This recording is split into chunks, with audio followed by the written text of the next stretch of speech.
Good morning everyone, कैसे हैं आप सब। आशा करती हूँ आप सब अच्छे होंगे, स्वस्थ होंगे और जी हम सब भी बहुत अच्छे हैं। तो चलिए आज की वीडियो की स्टार्टिंग कर लेते हैं। तो अभी हो रखा है सुबह का समय और मैंने नाश्ते में बनाया है आलू टमाटर की सब्ज़ी, रोटियां और खीरे का रायता। तो खाना खाने के बाद हम लोग आ गए अपने इस वाले काम पर। हमें करनी थी अपनी वॉशिंग मशीन की सफाई, क्योंकि मेरी वॉशिंग मशीन ना कपड़े बहुत ज़्यादा गंदे कर दे रही है। इसलिए तो इन्होंने बोला कि चल ठीक है, आज मैं ही खोल के देख लेता हूँ, क्योंकि छुट्टी का दिन है। तो इन्होंने कहा चलो छुट्टी का पूरा फ़ायदा उठाया जाए। तो इन्होंने आज जो 2-3 काम करे हैं इस तरीके से। तो ये पहले हमने वॉशिंग मशीन को खोला अपनी को, और फिर हमने देखा कि हाँ ये गंदा हो रखा था टब। तो उन्होंने कहा चल इसको साफ़ कर दे। और इनको लगा कि शायद जो कपड़ों पे निशान आ रहे हैं ना वो वॉशिंग टब की वजह से ही आ रहे हैं। लेकिन मुझे ऐसा लग रहा है कि वॉशिंग टब में तो कोई दिक्कत नहीं है, क्योंकि मैं उसमें कपड़े धोती हूँ तो कपड़ों पे कोई निशान नहीं होता है। जो कपड़ों पे निशान आते हैं ना वो मुझे सुखाते समय आते हैं। और स्पिन टब में दिक्कत है कुछ, लेकिन इनको भी नहीं पता। खैर इतना तो ना वॉशिंग मशीन के बारे में, ये तो हमने थोड़ा बहुत यूट्यूब पे देखा कि हाँ इस तरीके से खोल के देख लो, आप अगर गंदी है तो इस तरीके से साफ़ कर दो। तो जिस हिसाब से मैं सोच रही थी कि हो सकता है हमारी मशीन बहुत गंदी हो, क्योंकि हमारी मशीन को 9 साल हो गए हैं आए हुए ना।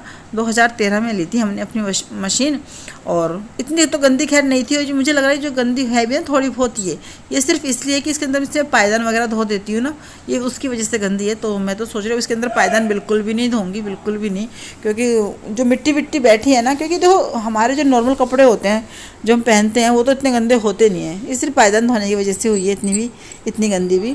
तो यहाँ पर ये क्या कर रहे थे, इसको ना हार्पिक डाला इन्होंने और पानी डाला और उसको ना घुमाने की कोशिश कर रहे थे। लेकिन जो इसके ऊपर का रिंग होता है ना वो इन्होंने लगाया ही नहीं था, और उसके बिना ये घूम नहीं रही थी। तो इसलिए हमारी बहस भी हो गई। ये मुझे कह रहे थे कि मुझे जूना दे दे साफ़ करने के लिए। तो मैंने बोला गोल वाला ब्रश ले लो। तो कह रहे ज़्यादा दिमाग में चला अपना ना, जो कहा जा रहा है वही सुन। मैंने कहा ओहो इंजीनियर साहब, आपको ये भी नहीं पता कि इसके ऊपर आपको पहले रिंग लगाना है ये वाला, और तब घूमेगी ये। फिर ऐसे इन्होंने ये लगाया, फिर इसके ऊपर पूरा का पूरा जो इसका होता है ये, इसके बाद ये घूमी अच्छे से, और बस फिर ये तो साफ़ हो गया। मतलब ये वाला पोर्शन तो बिल्कुल साफ़ हो गया, एकदम से साफ़ था। लेकिन जो स्पिन टब है ये देखो, स्पिन टब ना हम इनसे खुला ही नहीं, उसके लिए शायद कोई और औजार चाहिए, वो तो हमारे पास था ही नहीं। अब देखेंगे दोबारा से ना इलेक्ट्रिशियन ही बुलाना पड़ेगा। और कपड़े धोऊंगी, अभी देखूंगी मैं कपड़े धो करके इसके अंदर अगर निशान आते हैं तो फिर तो बुलाना पड़ेगा, और नहीं आते तो फिर तो बल्ले बल्ले, फिर तो फ्री में काम हो गया हमारा। तो दोनों भाई लगे पड़े थे। ये देखो इन्होंने कहा मेरे से नहीं खोल रहा तो खोल के देख, लेकिन नहीं, दोनों में से किसी से भी स्पिन टब खुला ही नहीं, बिल्कुल भी वो निकला ही नहीं। और जो भी दिक्कत है वो उसी के अंदर है, क्योंकि ये तो मुझे पता ही है कि हाँ धोने में कोई दिक्कत नहीं, कपड़े सुखाने में दिक्कत आ रही है इसलिए। और ये देखिए आज ना बहुत सारे काम करने हैं ना, तो अभी मेरा झाड़ू पोछा भी नहीं हुआ इस चक्कर में ना। ये देखो इन्होंने सामान फैला रखा है यहाँ पर, क्योंकि अभी गीज़र ठीक करेंगे जा कर के। क्योंकि मैं बोल रही थी गीज़र देख लो, क्योंकि उसके अंदर बिल्कुल भी करंट नहीं आ रहा, लाइट ही नहीं आ रही उसके अंदर। मैंने गीज़र के अंदर कोई दिक्कत है या उसकी तार के अंदर कोई दिक्कत है, आप चेक कर लो एक बार। ये तो खैर छोटे मोटे काम कर ही लेते हैं इसलिए ना। तो इन्होंने कहा चल ठीक है। फिर देखा तो तार के अंदर ही दिक्कत थी, तो इन्होंने फिर तार चेंज कर दिए। और अब देखते हैं गीज़र को ऑन करके कितनी देर तक पानी गर्म होता है, इसलिए। तो आज छुट्टी का पूरा फ़ायदा उठाया है हमने। नमस्कार दोस्तों, कैसे हैं आप सब। आशा करती हूँ आप सब अच्छे होंगे, स्वस्थ होंगे, और जी हम सब भी बहुत अच्छे हैं। तो जी अभी हो रखा है शाम का समय और बारिश हो रही है, और मेरे घर में लग रहा है ऑर्डर बार बार। कभी कह रहे हैं पनीर के पकौड़े बना ले, कभी बोल रहे हैं मटर पनीर बना ले, कभी कह रहे हैं आलू फ्राई कर ले। मतलब बारिश ने मेरी जान आफत में ला रखी है, क्योंकि सबकी फरमाइश पूरी करने के लिए। तो मैंने कहा यार मैं भी थक रखी हूँ पूरे दिन की, क्योंकि आज इन्होंने पहले वॉशिंग मशीन खोल कर रख दी, उसको ठीक करा, उसके बाद फिर मैंने घर का झाड़ू पोछा करा, ठीक है ना। फिर बर्तन धोए, ये सारे काम तब बाद में करे, क्योंकि बोल रहे थे गीजर ठीक करूँगा। गीजर ठीक करा, ठीक हो भी गया था वो, लेकिन जो उसकी तार है ना उससे गर्म हो गई, और इतनी तेज का पटाखा बोला ना उसके अंदर, बहुत तेज का, फिर वो ख़राब हो गई दोबारा से। अब उसकी तार दूसरे वाली लगानी पड़ेगी इन्हें, क्योंकि इन्होंने उसके अंदर लगा दी थी प्रेस वाली तार, वो बिल्कुल भी नहीं चली। मतलब 5 मिनट भी नहीं चली। एक ही बार हीट करा गीजर, उसके बाद फूक गई उसकी तार, जल गई सारी की सारी। तो अभी मैंने इनसे पूछा है कि भाई क्या है, ऊपर बैठ के ऑर्डर पे ऑर्डर करे जा रहे हो। कभी कह रहे हो आलू फ्राई कर दे, कभी कह रहे हो पकौड़े बना ले, कभी कह रहे हो मटर पनीर बना ले। अब मुझे कोई एक चीज़ बताओ कि मैं कर लूँ। तो देखते हैं अभी ऑर्डर क्या आता है ऊपर से ना, फिर जो आएगा वही करेंगे। या तो आलू फ्राई करेंगे, या मटर पनीर बनाएंगे, या फिर पकौड़े बनाएंगे। तीनों चीज़ करना तो मुनासिब नहीं है मेरे लिए ना, मुझे तो थकान हो जाती है इसलिए। तो देखते हैं क्या बोलते हैं, और फिर मैं कितना करती हूँ ये भी देख। अब मैं आपको दिखाऊँ, देखो अगर बारिश दिखाई देगी तो आवाज़ तो आपको आ रही होगी शायद ना, मैं आपको दिखाती हूँ। पंखा नहीं बंद करती यार।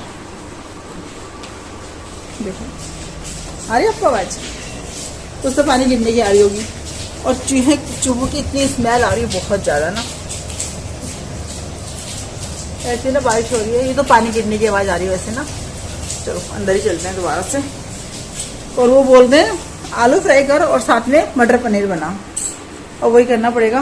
और ये देखो मैंने कपड़े धोए थे, सूख गए। आज निशान नहीं लगे हैं कपड़ों पे ना इस तरीके से, तो मैंने यही सुखा दिए हैं। और मैंने 3 दिन से कपड़े धोए नहीं थे, और मैं शाम की पूजा करके भी आई हूँ।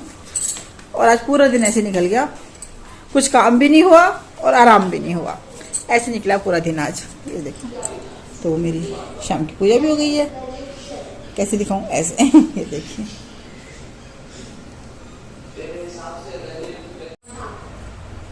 नैना इधर आ। और ये देखो पानी टपक रहा है ना, तो हमने बाल्टी रखी हुई है। क्या कह रहे पापा? क्या कह रहे? क्या मटर पनीर? मैं थोड़ी ना पूछ। या पकोड़े खाएंगे पनीर के?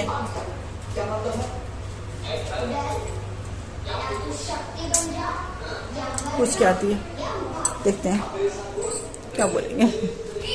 हाँ हाँ मटर पनीर। हाँ मटर पनीर और आलू छोड़ दो। नीचे आ। तो फ्रेंड्स अब मैं बनाऊंगी मटर पनीर और साथ में करूंगी आलू फ्राई, क्योंकि बच्चों को भी आलू फ्राई खाने हैं, इसलिए तो मुझे थोड़े ज़्यादा आलू करने पड़ेंगे फ्राई ना, क्योंकि सोना को खाने हैं फिंगर चिप्स ना। तो मैंने कहा चल ठीक है, तो मैं आलू को ऐसे लंबा लंबा काट करके और उसको फ्राई करके दे दूँगी नमक मिर्च डाल करके।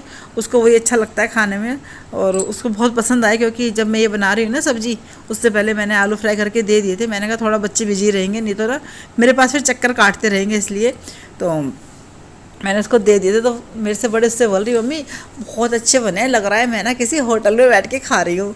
जब बच्चे ऐसे बोलते हैं ना, मतलब अच्छा लगता है दिल को ना, बहुत दिल खुश हो जाता है कि हाँ चलो भाई हमने इनकी पसंद के हिसाब से इन्हें बना के दे दिया है, तो ये बड़े शौक से खा भी रहे हैं। इसलिए तो मैंने कुकर में बनाना शुरू कर दिया है मटर पनीर। तो मैंने प्याज पीस ली थी और टमाटर भी पीस लिए हैं, और इसके अंदर मैंने डाला था हल्दी, नमक, मिर्च, धनिया पाउडर और गरम मसाला, और थोड़ा सा मैंने इसके अंदर डाला है पनीर मसाला। लेकिन मेरे पास ना क्रीम नहीं थी, और मतलब कि वो मलाई भी नहीं थी ना, क्योंकि दूध नहीं आता ना भैंस का, और फुल क्रीम दूध भी हम नहीं लेते हैं, इसलिए तो थोड़ी सी उसकी कमी मुझे खली कि हाँ वो भी होती तो ये सब्ज़ी और भी टेस्टी लगती खाने में। झटपट से बन गई कुकर के अंदर। तो खैर वैसे तो अगर हम बनाते तो कढ़ाई में भी झटपट से बन जाती, लेकिन उसमें मुझे कुकर गंदा करना पड़ता, क्योंकि मुझे मटर को तो सीटी लगानी पड़ती ना, इसलिए। तो अभी मैंने पानी डाल दिया इसके अंदर, और मैंने कितना आधे किलो पनीर मंगा रखा था, और 1 कटोरी के आसपास मेरी मटर थी, इस हिसाब से मैंने बनाई थी, और अच्छे से बन गई थी, और सबको बहुत अच्छी भी लगी खाने में। ये देखिए मैंने 1 सीटी लगाई है, और मैंने इसको थोड़ा पतला ही रखा है, क्योंकि मुझे पता है बच्चे अभी खाएंगे और फिर बच्चे बोलेंगे कल के लिए भी मम्मी हमारे लिए ना कल के लिए भी बचा देना, इसलिए तो मैंने इसको थोड़ा सा पतला ही रखा है।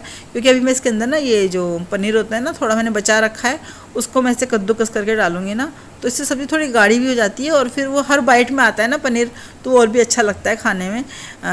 कभी हम जैसे शाही पनीर बनाते हैं, या मैं बनाती हूँ सूप वाला पनीर बनाती हूँ बच्चों के लिए, तो उसके अंदर भी ना मैं इस तरीके से डाल देती हूँ पनीर को ना कद्दूकस करके, तो अच्छा भी लगता है देखने में भी और खाने में भी बहुत अच्छा लगता है। तो बस इस तरीके से हमारा खाना पीना हो गया, हैप्पी खाना खा रहा है, और ये हमारा खाना है। तो चलिए दोस्तों अब कल मिलेंगे, कल तक के लिए आप सबको मेरी राम राम। अपना ध्यान रखिएगा, और वीडियो अच्छा लगा हो तो वीडियो को लाइक, कमेंट और शेयर ज़रूर कीजिएगा।